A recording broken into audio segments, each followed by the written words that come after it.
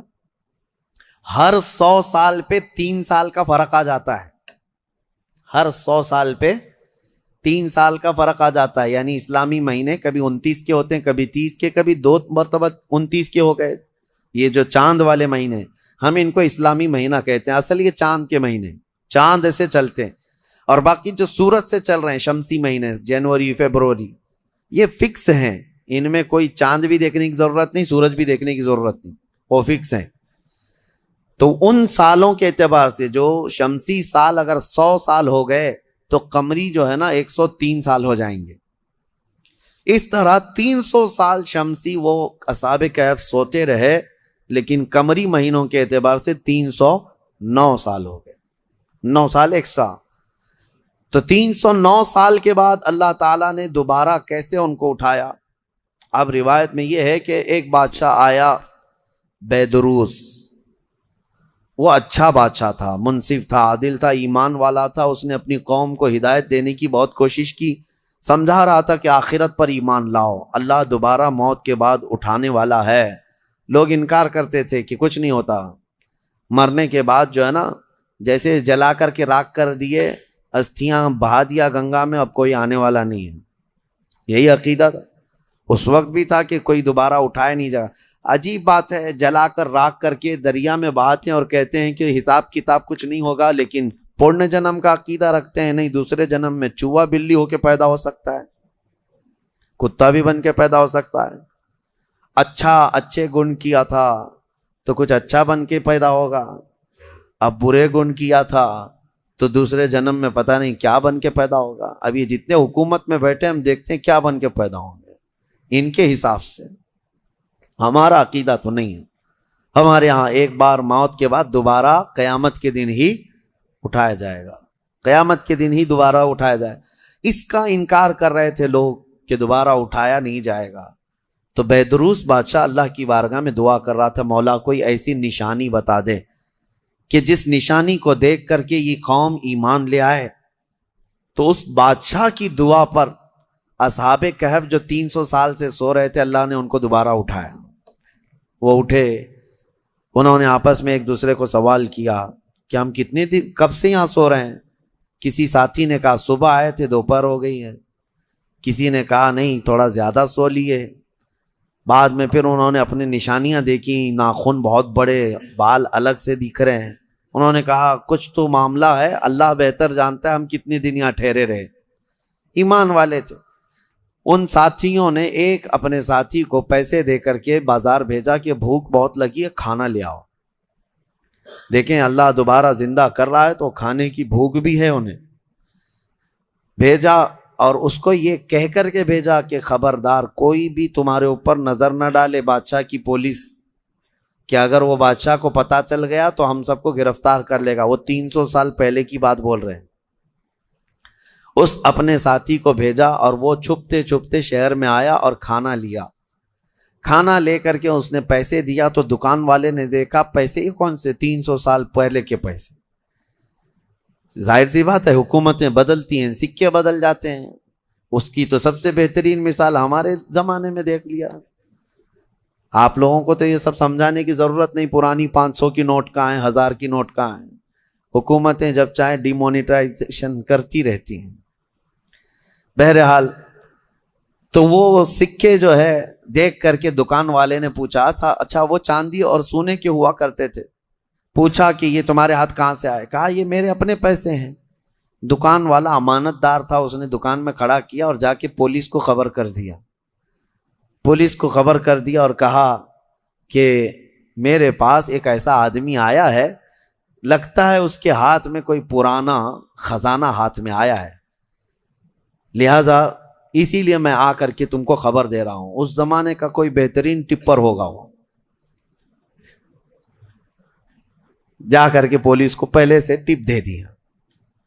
ہیں بہت سارے لوگ. اور مجھے تو افسوس اس بات کا ہوتا ہے کہ ہم پر یہ بلیم بھی کرتے ہیں کچھ بڑے لوگ کہ آپ کے محلے ٹپروں سے بھرے ہوئے ہیں. یعنی پولیس کو کہ مخبر جاسوس مسلمان محلوں میں بہت بھرے ہوئے ہیں، یہ سب دوسرے لوگ ہم سے کہتے بھی ہیں، خاص کئی لوگ اسی کام میں صبح و شام کر رہے ہیں۔ اب تو لوگوں کو شرم بھی نہیں آتی، فخر سے کالر چوڑا کر کے بولتے ہیں، ہاں ٹپ دیتے ہیں، جاسوسی کرتے ہیں، کس کی؟ مسلمانوں کی۔ اللہ انہیں ہدایت عطا فرمائے۔ تو وہ بیچارہ دکان والا پولیس کو جو جا کر کے خبر کر دیا، پولیس پوری آ گئی بادشاہ کی، لیکن کون سے؟ اب کے بادشاہ کی، بیدروس کی۔ یہ اصحاب کہف میں سے جو لے کے کھانا لینے آئے تھے ان کو پکڑ لیا، کہا کہ تمہارے پاس یہ پیسے کہاں سے آئے؟ کہا یہ میرے اپنے پیسے ہیں، میرے اور بھی ساتھی وہاں انتظار کر رہے ہیں۔ بادشاہ کے سامنے لے کر کے حاضری پیشی کر دی پولیس نے۔ بادشاہ نے پوچھا یہ کیا ہے، کہاں سے آئے ہو؟ انہوں نے اپنا واقعہ بتایا، اس کرسی پر آپ تو نہیں، کوئی اور تھا، یہاں ہم جب گئے تھے کوئی اور تھا، اب آپ آئے ہمیں معلوم نہیں ہے، ہم یہاں سے اپنا ایمان بچا کر گئے تھے، ہم سوئے غار میں اور بھوک لگی تو کھانے کے لیے آئے۔ بیدروس کو معلوم تھا کہ ایک دقیانوس بادشاہ کے ظلم سے کچھ لوگ شہر چھوڑ کر گئے تھے اور ان کے غار پر دیوار بنا کر ان کی قبر بنا دی گئی تھی۔ جیسے ہی بیدروس کو یہ پتا چلا کہ ان میں سے کوئی آیا ہے، کرسی چھوڑ کر اٹھا اور کہا لے چلو مجھے تمہارے ساتھیوں کے پاس۔ بادشاہ اپنی فوج کے ساتھ نکل پڑا اس غار کے پاس جہاں یہ لوگ سوئے تھے۔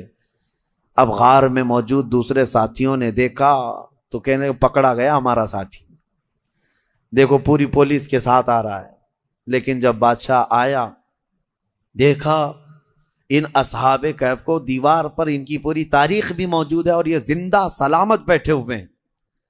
سارے بادشاہ کے ساتھ پوری قوم جتنی تھی سب کے سب اللہ کی بارگاہ میں سجدے میں گر گئے کہ ہم ایمان لاتے ہیں مولا تو قادر مطلق ہے۔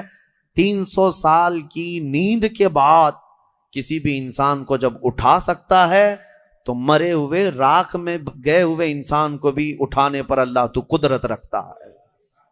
بے شک مولا میرا قادر ہے، اور اسی لیے رب تعالیٰ نے قرآن میں فرمایا منہا خلقناکم وفیہا نعیدکم ومنہا نخرجکم تارۃ اخری۔ پتہ ہے یہ ہم دعا کہاں پڑھتے ہیں؟ ولیمے میں، کھانا کھانے کے وقت، قبرستان میں مٹی دینے کے وقت۔ ہاں کیوں پڑھتے ہیں؟ اس کا مطلب یہ ہے اللہ فرماتا ہے ہم نے اسی سے تمہیں پیدا کیا، مٹی سے، اسی سے ہم نے تمہیں پیدا کیا اور اسی میں ہم تم کو لے جائیں گے اور اسی سے ہم تم کو دوبارہ اٹھائیں گے۔ مٹی دینے کے وقت ہر ایک کو یہ احساس ہونا چاہیے میں اسی سے پیدا ہوا ہوں، اسی میں جاؤں گا اور اسی سے پھر اٹھایا جاؤں گا۔ تو سارے سجدہ ریز ہوئے، ایمان لائے، اور پھر اصحاب کہف واپس اپنے غار میں گئے، پھر سو گئے، اور پھر ان کو لمبی نیند آئی، اور ایسی نیند آئی کہ آج تک سو رہے ہیں۔ حدیث پاک میں وہ ابھی بھی سو رہے ہیں۔ قیامت کے قریب اللہ ان پر صرف موت طاری کرے گا، ورنہ ابھی تک وہ سو رہے ہیں، اور ہر عاشورہ محرم کی 10ویں تاریخ کو وہ کروٹ بھی بدلتے ہیں۔ اصحاب کہف آج بھی سو رہے ہیں اپنے غار میں، اور قرآن میں اللہ نے فرمایا ان کے غار کو اللہ نے ایسا رکھا ہے کہ سورج بھی ان کے غار کے اوپر سے نہیں جاتا، سورج کی تیز روشنیاں ان کے اوپر نہیں آتی، وہ غار اوپر سے چھپا ہوا نہیں ہے، وہ کھلے میدان میں سوئے ہیں۔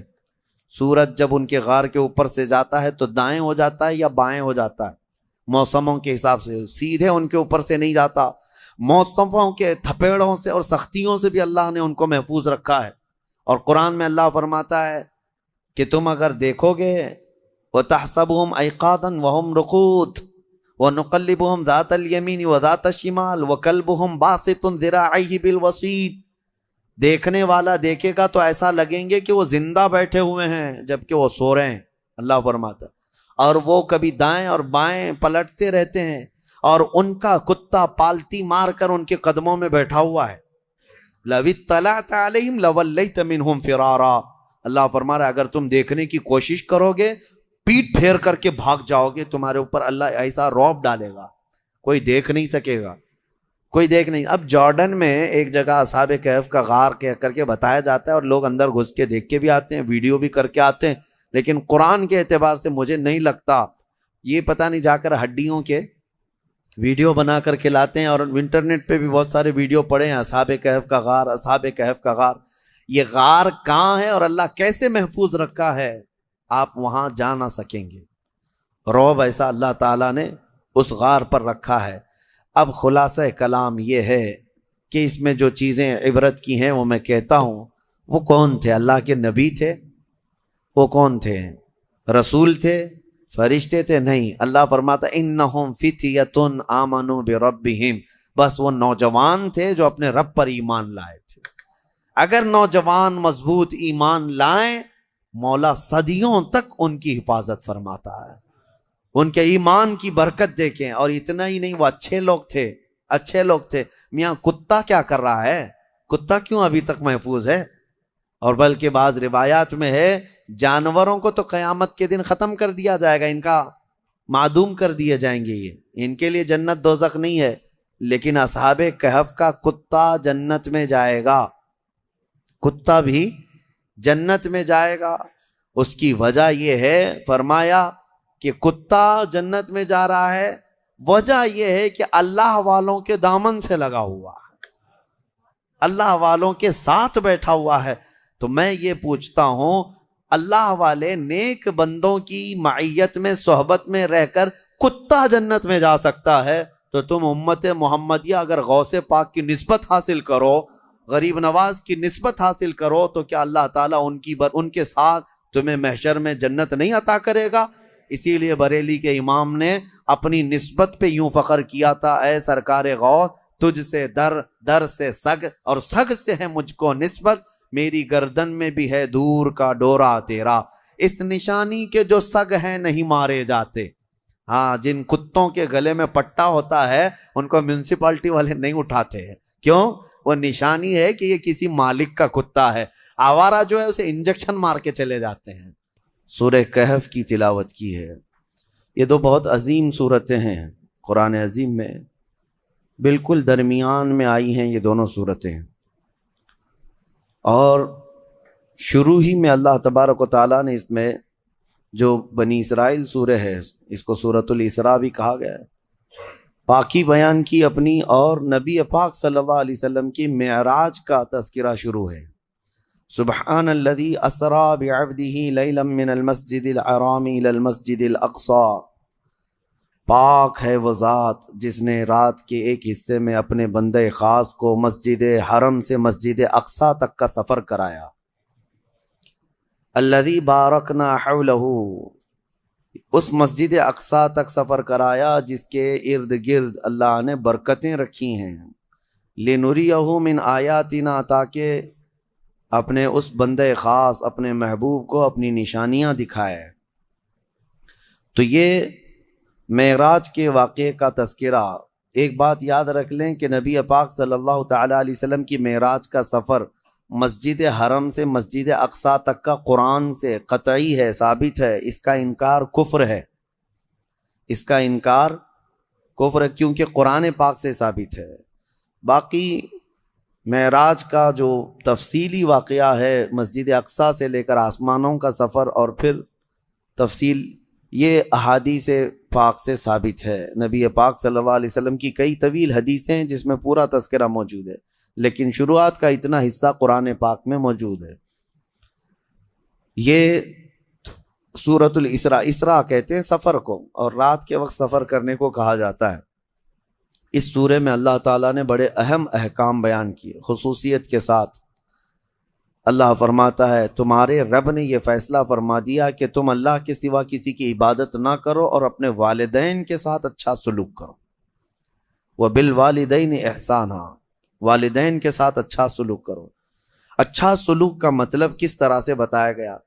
اِمَّا يَبْلُغَنَّ عِنْدَكَ الْكِبَرَ أَحَدُهُمَا أَوْ كِلَاهُمَا فَلَا تَقُلْ لَهُمَا أُفٍّ، ان دونوں میں سے کوئی ایک بڑھاپے کو پہنچ جائے یا دونوں بوڑھے ہو جائیں۔ توجہ نوجوانوں، ماں باپ میں سے کوئی ایک بوڑھا ہو جائے یا دونوں بوڑھے ہو جائیں، اللہ فرماتا ہے اب ان کو اف تک نہ کہنا۔ فلا تقل لهما اف، اف تک نہ کہنا۔ ولا تنهرهما، اور نہ ہی ان کو جھڑک کر بات کرو۔ وقل لهما قولا کریما، جب ان سے بات کرو تو نرم انداز میں بات کرو۔ جس نے اپنی ماں سے یا اپنے باپ سے سخت لہجے میں بات کیا، اس نے اپنی پچھلی کی ہوئی ساری نیکیاں ضائع کر دیا۔ اس کی نیکیاں ختم کر دی گئیں، اس کے رزق سے برکت اٹھا لی جاتی ہے جو اپنے والدین سے سخت لہجے میں بات کرتا ہے۔ نافرمان جس نے اپنے والدین کا دل دکھایا، حدیث پاک میں میرے آقا صلی اللہ علیہ وسلم فرماتے ہیں، حضور فرماتے ہیں میں اگر چاہوں تو اس کے گھر کو آگ لگا دوں دنیا میں ہی، اس کو جینے کا کیا حق ہے؟ یہ سخت ترین چیز ہے۔ ہمارے بچے، ہمارے نوجوان، ان کو ایسا لگتا ہے ماں باپ بالکل عام سے لوگ ہیں، جیسے چاہیں ویسے بات کریں۔ انہوں نے تمہیں لاڈ و پیار سے پالا ہے تو اس کا مطلب یہ نہیں ہے کہ تم ان کے اوپر حاکم بنو۔ اور آج کے بچے جو کر رہے ہیں اپنے ماں باپ کے ساتھ، اس سے وہ حدیث پاک ثابت آ جاتی ہے۔ میرے آقا نے فرمایا سچ، قیامت کی نشانیوں میں سے ایک نشانی ہے ان تلد الامۃ ربتہا، عورت جو ہے اپنا سردار جنے گی، یعنی عورت سے جو بیٹا پیدا ہوگا وہ سردار بنے گا، یعنی خود ماں کے اوپر ہی حکومت کر رہا ہے۔ باندی اپنا سردار جنے گی، مطلب یہ ہے ماں باندی بن کر کے رہے گی، کنیز بن کر کے رہے گی، اور بیٹا حاکم بن کر رہے گا۔ یہ اکثر گھروں کا رواج ہے۔ ماں تو کام کی مشین ہے، ماں تو باندی ہے، گھر کی کنیز ہے، وہ تمہیں جو چاہیے وہ سب اس ماں سے ہی کرواؤ۔ ماں تمہارے کپڑے بھی دھوئے، ماں تمہارا کچرا بھی صاف کرے، ماں تمہارے برتن بھی دھوئے، تم جہاں بیٹھے ہو وہاں تمہارے لیے کھانا بھی لا کر پروسے۔ کنیز ہی تو ہے تمہاری، تم نے اس کو باندی بنا رکھا ہے، پلس اس کے اوپر حکم الگ جماتے ہو۔ اتنا سخت ترین گناہ ہے یہ، اللہ نظر رحمت نہیں فرماتا اس بندے پر، اللہ نظر رحمت نہیں فرماتا۔ نبی پاک صلی اللہ تعالی علیہ وسلم کے فرامین اگر دیکھیں، ان لوگوں کی فضیلت آئی ہے قرآن میں بھی اور حدیث میں بھی۔ آپ کو میں بتاؤں، سیدنا موسیٰ علیہ الصلوۃ والتسلیم نے ایک بار اللہ کریم کی بارگاہ میں یوں عرض کی کہ مولا میرا جنت میں رفیق کون ہے؟ دنیا میں بہت سارے قریبی ہیں، جنت میں میرا رفیق، میرے ساتھ رہنے والا کون ہے؟ اللہ تبارک و تعالیٰ نے فرمایا کہ فلاں ایک گوشت کا کاروباری ہے، قصاب ہے، اس کا نام بتایا کہ یہ آپ کا جنت میں رفیق ہوگا۔ سیدنا موسیٰ علیہ السلام ڈھونڈتے ہوئے اس کو گئے کہ یہ قصاب کہاں رہتا ہے۔ جا کر دیکھا تو وہ دن بھر گوشت بیچ رہا تھا، اس کے ساتھ رہے کہ اس کی ایسی کون سی نیکی ہے اللہ کی اس کو نبی کے ساتھ رکھا ہے جنت میں۔ شام ہوئی تو موسیٰ علیہ السلام نے اس سے کہا کہ میں تیرے ساتھ چلوں گھر۔ اس نے کہا بہت اچھی بات ہے، آپ چلیے میرے ساتھ، میرے گھر مہمان ہو۔ گھر لے کر آیا، اس کے چھوٹے بچے بھی تھے۔ موسیٰ علیہ الصلوۃ والتسلیم گھر گئے تو دیکھا اس نے جلدی سے اپنے گھر میں جا کر کچھ چیز، روٹی یا دودھ لیا، اور اللہ کے نبی کو بھی بٹھایا ہے اور اپنے بچوں کو بھی بٹھایا ہے، اور اس کی ماں بستر پر تھی، اسے جا کر دودھ میں روٹی چور کر نرم کر کر کے کھلا رہا ہے، اور اس کی ماں بستر پر سے ہاتھ اٹھاتی اور کہتی مولا میرے بیٹے کو تو جنت میں موسیٰ کا ہم نشین بنا دے۔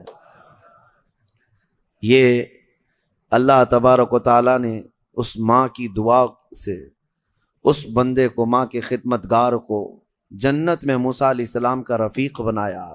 میرے عزیزو، ماں باپ کو اپنے کنیز یا اپنے غلام نہ سمجھنا، یہ باندی یا تمہارے غلام نہیں ہے۔ اور رب تبارک و تعالیٰ نے ان آیتوں میں فرمایا وَاخْفِضْ لَهُمَا جَنَاحَ الذُّلِّ مِنَ الرَّحْمَةِ وَقُلْ رَبِّ ارْحَمْهُمَا كَمَا رَبَّيَانِي صَغِيرًا۔ ان کے سامنے جب جاؤ تو اپنے بازوؤں کو نرمی سے بچھا دو۔ بازوؤں کو بچھا دینا مطلب کیا ہے؟ ان کے سامنے عاجزی کرو۔ تمہارے باپ بوڑھے ہو جائیں، تمہاری ماں بوڑھی ہو جائے، ان کو یہ احساس بھی نہ ہونے دو کہ وہ ایک چیز کو بار بار بول رہے ہیں۔ یہ آداب میں لکھا بھی ہے مفسرین نے کہ بڑھاپے میں اگر وہ تم سے دوسری بار سوال کریں ایک ہی چیز کو تو یوں نہ کہنا کہ ابا ابھی تو پوچھے تھے پھر پوچھ رہے ہو آپ، بلکہ ہر بار نئے انداز میں ان کو جواب دو تاکہ اسے احساس بھی نہ ہو کہ وہ بھول رہا ہے۔ یہ حقیقت میں فرمانبرداری ہے بچوں کی، ورنہ دنیا پرست آج ایسے ہو گئے ہیں کہ نعوذ باللہ من ذالک، ماں باپ کو وہ دیکھنا بھی پسند نہیں کرتے، بات کرنا بھی پسند نہیں کرتے۔ کتنے بوڑھے ایسے ہیں، کتنے بوڑھے ایسے ہیں۔ پھر بھی غنیمت ہے ہمارے ملک میں، یورپین کنٹریز، امریکہ میں ایسے حالات ہیں کہ بوڑھے اپنے گھروں میں رہتے رہتے مر جاتے ہیں۔ ہاسپٹل کو پڑوسی لوگ اطلاع کرتے ہیں کہ اس گھر میں جو بوڑھا تھا انتقال کر گیا، آ جاؤ اس باڈی لے جاؤ۔ بیٹے نہیں ہوتے ساتھ میں، کوئی نہیں ہوتا۔ اور آپ پوچھ لینا، مجھے وہاں کے رہنے والوں نے بتایا ہے کہ ایک بوڑھا یا ایک بوڑھی عورت کو کبھی کوئی پوتا ملنے آئے تو اس دن اس کی عید کا دن ہوتا ہے۔ وہاں پر بہت اس کو اہمیت دی جاتی ہے کہ کسی کا پوتا یا کسی کا نواسا، ناتی ملنے کے لیے آ گیا بوڑھے کو، تو کہا گیا کہ اس کا گھر جو ہے عید کی طرح ہو جاتا ہے، اتنی خوشیاں ہوتی ہیں۔ اس طرح سے اولاد کو دور کرنے کا نظام بنا کر وہ دنیا میں امن کی بھی بات کرتے ہیں۔ بہرحال یہ قیامت کی نشانیاں ہیں۔ حضور پاک صلی اللہ تعالیٰ علیہ وسلم نے اس شخص کے لیے ہلاکت کی دعا کی ہے، ممبر پر کھڑے ہو کر کے میرے آقا نے ہلاکت کی دعا کی ہے، مولا وہ شخص ہلاک ہو، برباد ہو جائے۔ حضرت جبرائیل امین نے دعا کی اور حضور نے آمین کہا۔ وہ شخص ہلاک و برباد ہو جائے جو اپنے ماں باپ کو پایا لیکن ان کی خدمت نہیں کر سکا، ان کی خدمت نہیں کر سکا اور ان کو راضی کر کے جنت نہیں حاصل کر سکا، ایسا شخص ہلاک و برباد ہو جائے۔ حضور نے آمین کہا۔ اس بات کو سمجھو، کتنی مائیں ہیں جو ہمارے پاس اپنے بچوں کے متعلق کہتی ہیں، کتنے باپ ایسے ہیں جو اپنے بچوں کے متعلق ہمارے پاس کہتے ہیں، اور کتنے تو ایسے ہیں جو یہ کہتے ہیں کاش میری اولاد نہ ہی ہوتی تو میں سکون سے ہوتا۔ تو تم ایسے تو نہ بن جاؤ کہ تمہارے والدین تمہارے پیدا ہونے پر بھی افسوس کرنے لگ جائیں، وہ زیادہ دن تک تمہارے ساتھ رہنے والے نہیں ہیں، کیا خبر۔ اس لیے کوشش یہ کرو کہ ان کا احترام کریں، جتنے دن ہیں ان کو سکون کی سانس لینے دو، اور ہو سکے تو اپنے ہاتھ سے ان کی خدمت کرو، اپنے ہاتھوں سے ان کی خدمت کرو، کیونکہ ان کی خدمت کا بدلہ تم دے ہی نہیں سکتے۔ جب تم ماں کے پیٹ میں 9 مہینے تھے، ایک جھٹکا جو تم نے لگایا، تم 7 بار اپنی ماں کو حج کرا کر کے بھی اس جھٹکے کا اجر نہیں دے سکتے، اس کا بدلہ نہیں چکا سکتے۔ تم اپنی ماں کو کندھے پر بٹھا کر حج بھی کرا لو 7 مرتبہ، تب بھی تم اس کا وہ حق نہیں ادا کر سکتے۔ بہت بڑا عظیم حق ہے، اور کتنے ہلکے میں دھڑلے سے نوجوان اپنی ماؤں کو گالیاں تک دیتے ہیں، نعوذ باللہ۔ اور فرمایا گیا کہ جب ماں باپ، ایک نشانی میں آپ کو بتا دوں آپ کی زندگی کی، سب کو بتا دیتا ہوں، اپنی اپنی زندگی میں اس کو جانچ لینا۔ ابھی کل ہی کی بات ہے، میرے سامنے ایک بات آئی تھی، تجربے کی ہے اس لیے میں آپ کے سامنے کہہ رہا ہوں۔ اللہ ایسا ہرگز نہ ہونے دے ہمارے گھر میں، جس دن ماں اور باپ بیٹے سے بات کرنے میں ڈرنے لگ جائیں کہ پتہ نہیں بیٹا ناراض نہ ہو جائے، فرمایا گیا اس دن اس کے رزق کے دروازے بند ہو چکے ہوں گے، اس کی برکت کے دروازے ختم ہو چکے ہیں۔ ماں باپ جب بچے سے ڈرنے لگ جائیں کہ کچھ کہوں گا تو بیٹا روٹھ نہ جائے، الٹا جواب دے دے گا، رس کر کے روٹ کر کے گھر چھوڑ کر بھاگ جائے گا، یہ سب حالات سے جب ماں باپ تم سے بات کرنے میں ڈرنے لگ جائیں، ڈانٹنا تو وہ بہت پہلے ہی چھوڑ چکے ہیں، اب بات کرنے میں بھی ڈرنے لگ جاتے ہیں جب بچہ جوان ہوتا ہے۔ اصل خدمت اور اصل فرمان برداری یہی ہے کہ تم جوان اور طاقتور ہو اور وہ بوڑھے ہو چکے ہیں، اور جب ماں باپ جوان رہتے ہیں اور بچہ چھوٹا ہوتا ہے سب ادب کرتے ہیں، کیونکہ اس وقت ماں باپ طاقتور ہیں، کما بھی رہے ہیں، اور بچے کے اندر طاقت نہیں، وہ عزت ہی کرتا ہے، احترام کرتا ہے۔ اصل عزت اور احترام اس وقت ہے جب تم کما رہے ہو، طاقتور ہو گئے ہو اور ماں باپ بوڑھے ہو چکے ہیں۔ اب دیکھا جائے گا تمہارا امتحان کہ تم اپنے ماں باپ کے ساتھ اب کس طرح سلوک کرتے ہو۔ اللہ کریم ہم سب کو والدین کی فرما برداری عطا فرمائے، اور جن کے والدین موجود ہیں وہ خدمت کر کے وہ جنت حاصل کریں۔ قرآن پاک کی ایک آیت اللہ تعالیٰ نے یہ بھی فرمایا، وَلَا تَمْشِ فِي الْأَرْضِ مَرْحًا، زمین میں اکڑ کر مت چلو، إِنَّكَ لَن تَخْرِقَ الْأَرْضَ وَلَن تَبْلُغَ الْجِبَالَ طُولًا، تمہارے اکڑ کر کے چلنے سے نہ زمین پھٹے گی نہ تم یعنی پہاڑوں کے برابر بلند ہو سکو گے۔ تم ذرا دیکھو تمہاری حیثیت کتنی ہے، جو لوگ اکڑ کر کے گردن اونچی کر کے چلتے ہیں ان کے لیے کہا گیا ہے کہ غرور اور گھمنڈ آدمی کو ڈبو دیتا ہے، اور یہی غرور دنیا کا سب سے پہلا گناہ ہے جو شیطان کے اندر آیا۔ اس نے آدم علیہ السلام کو سجدہ جو نہ کیا وہ اکڑ ہی تو تھی، میں کیوں جھکوں اس کے سامنے، اور یہ اکڑ اللہ کو بالکل پسند نہیں۔ حدیث پاک میں ہے قیامت کے دن جو غرور اور تکبر کرتے تھے ان کو چونٹیوں کی طرح بنایا جائے گا، اور پورے اہل محشر سے کہا جائے گا ان کو اپنے پیروں سے روندو۔ غرور اور تکبر نہ آنے کے لیے جو علاج ہے اس میں کوشش یہ کرو کہ سلام میں تم پہل کرو، مسلمان کو دیکھو تو پہلے سلام کرو۔ عاجزی آنے کا ایک راستہ ہے، غرور اور تکبر کو ختم کرنے کا ایک ذریعہ ہے۔ میرے آقا صلی اللہ علیہ وسلم نے فرمایا سلام کرو ہر ایک کو۔ اور دوسری بات یہ ہے کہ نبی پاک صلی اللہ تعالی علیہ وسلم نے یہ فرمایا کہ جو شخص یہ خواہش کرتا ہے کہ لوگ اس کے لیے کھڑے رہیں، جو خواہش کرتا ہے تو اس کے اندر یہ تکبر ہے۔ جو شخص یہ خواہش کرتا ہے کہ لوگ اس کے عزت کے لیے کھڑے رہیں، وہ اس کے اندر غرور ہے، تکبر ہے۔ ہاں بغیر اس کی خواہش کے کوئی تعظیم کرتا ہے تو یہ اس پر قصور نہیں ہے۔ علماء کرام کا، اساتذہ کا، مشائخ کا ہم ادب کرتے ہیں، کھڑے ہوتے ہیں، لیکن ان کے حکم سے نہیں ہے، یہ ہم اپنی عاجزی کے ساتھ کھڑے ہوتے ہیں۔ یہ ادب ہر ایک کے دل میں ہے۔ ماں باپ آئے ہیں تو ہم کھڑے ہو جاتے ہیں، ماں باپ کے لیے کھڑا ہونا، مشائخ کے لیے کھڑا ہونا یہ ایک مستحسن کام ہے۔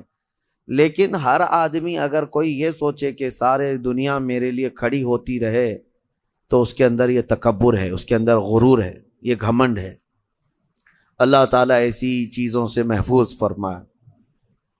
میں سورہ کہف کو عرض کرتا ہوں کیونکہ بہت فضیلت والی سورہ آج ہم نے تلاوت کی ہے، بالکل بیچوں بیچ میں یہ سورہ آئی ہے قرآن پاک کے، سورۃ الکہف۔ اس کی فضیلت یہ ہے کہ نبی پاک صلی اللہ علیہ وسلم نے فرمایا جو اس کو شب جمعہ پڑھے گا، یعنی جمعہ کے دن یا مغرب سے لے کر کے جمعرات کا دن جب ختم ہو جاتا ہے، مغرب سے ہی جمعہ کا دن شروع ہوتا ہے، دوسری مغرب آنے تک جو سورہ کہف کی تلاوت کرے گا اس کے جہاں تلاوت کر رہا ہے وہاں سے لے کر خانہ کعبہ تک اللہ ایک نور پیدا فرمائے گا۔ اور بھی بہت ساری فضیلتیں کنز العمال میں آئی ہیں، فرمایا کہ جو سورہ کہف پڑھے گا اللہ اسے 3 دن تک ہر طرح کے گناہوں سے بچا لے گا، اور پھر کنٹینیو کرتا رہے۔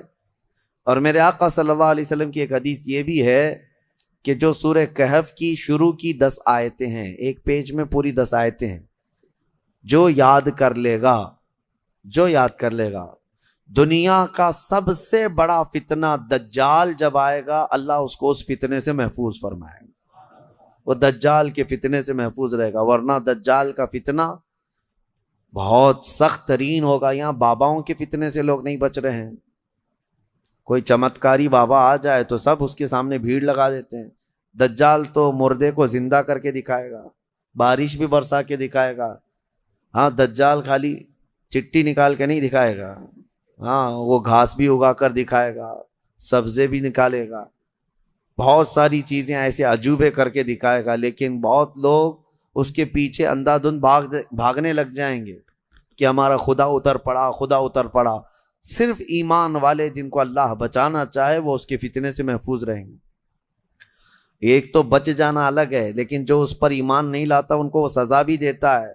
دجال جو ہے دونوں ٹانگیں پکڑ کر چیر دے گا، کچھ لوگوں کو کھولتے ہوئے تیل میں بھی ڈال دے گا، اس کا رعب و دبدبہ ہوگا، اس کا غلبہ ہوگا۔ اس کے لیے مومنین کو وہ اذیتیں بھی دے گا، تکلیفیں بھی دے گا، لیکن جو جمع رہا اس کے لیے بہت بڑی جنت ہے، بہت بڑی جنت کا اللہ نے وعدہ فرمایا۔ لہٰذا اس فتنے سے حفاظت کے لیے حدیث میں ملتا ہے کہ جو سورہ کہف کی 10 آیتیں روزانہ رات کو پڑھ لیا کرے، اللہ تعالیٰ اس کو دجال کے فتنے سے محفوظ فرماتا ہے۔ السلام علیکم۔ اب فجرات کا بیان اچھا لگا تو ہمارے ویڈیو کو لائک کریں اور چینل کو سبسکرائب کریں اور پیارا سا کمنٹ کریں، اور پھر بعد میں ملتا ہے۔ اللہ حافظ۔